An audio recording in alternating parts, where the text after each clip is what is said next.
What do you mean by center bounce economy? Definitely the big question that come in our mind is students, भाई ये center bounce economy होती क्या है, कैसे clear करेंगे, कौन सा पॉइंट है जो हमें दिमाग में रखना है for the centre bounce economy. तो पहले क्लियर करते हैं सेंटर बाउंस इकोनॉमी की बात करूंगा अगर मैं, तो बात करूंगा economy problem is generally means the problem of making choice. जहां पे वो चॉइस करनी पड़ती है ना, वहां पे इकोनॉमिक प्रॉब्लम आती है। ऑनेस्टली आपके घर पे भी ऐसा होता होगा यार, जब आपको चॉइस करनी पड़ती है इधर दिस और दैट, कि ये मिलेगा या वो मिलेगा, तो आपने कहा सर यहाँ पे चॉइस आ गई, इट मींस इकोनॉमिक की प्रॉब्लम आ गई। तो ये होती क्यों है? Why talkers the problem of this rise due to scarcity of resources. जब भी चीजों की कमी होती है ना, तो इकोनॉमिक प्रॉब्लम पैदा होती है। अगर चीजों की कमी नहीं होगी तो हमें इकोनॉमिक प्रॉब्लम नहीं होने वाली।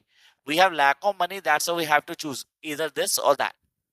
It rises because people have limited resources and unlimited desires.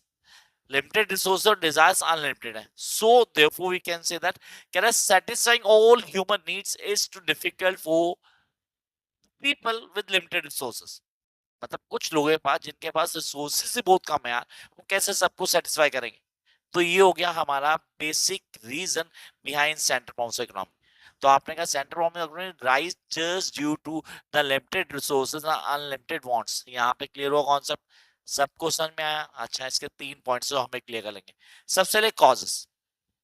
हम बोलते हैं जब भी सेंटर बाउंस इकोनॉमी की बात करेंगे, हम कॉजेस की बात करेंगे। इकोनॉमिक प्रॉब्लम में कॉजेस क्या होते हैं? सबसे पहले स्कार्सिटी ऑफ रिसोर्सेज।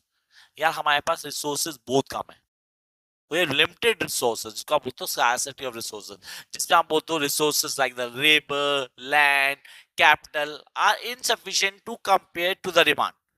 डिमांड से कंपेयर करें तो डेफिनेटली बहुत कम है, चाहे वो लेबर है, चाहे वो लैंड है, चाहे वो रिसोर्सेज है जिनकी आप बात करते हो, जो हमें आगे बढ़ते हैं। The economy can not provide everything to the people what they want. Economy हर चीज तो प्रोवाइड नहीं कर सकती है, क्योंकि रिसोर्सेज नहीं है। सेकंड आपके दिमाग में आता है unlimited wants. Yes, we need to clear the unlimited wants. Every human have unlimited want.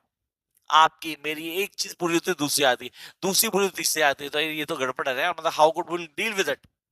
उसके बाद आते हैं थर्ड पॉइंट के ऊपर, दैट इज ऑल्टरनेटिव यूजेस। एक चीज के कई सारे रिसोर्सेस हैं आपके, दूसरा ये भी हो जाएगा, वो भी जाएगा। दूध ले लो, चाय भी बनती है, दूध भी पी लो, दही भी बनेगा।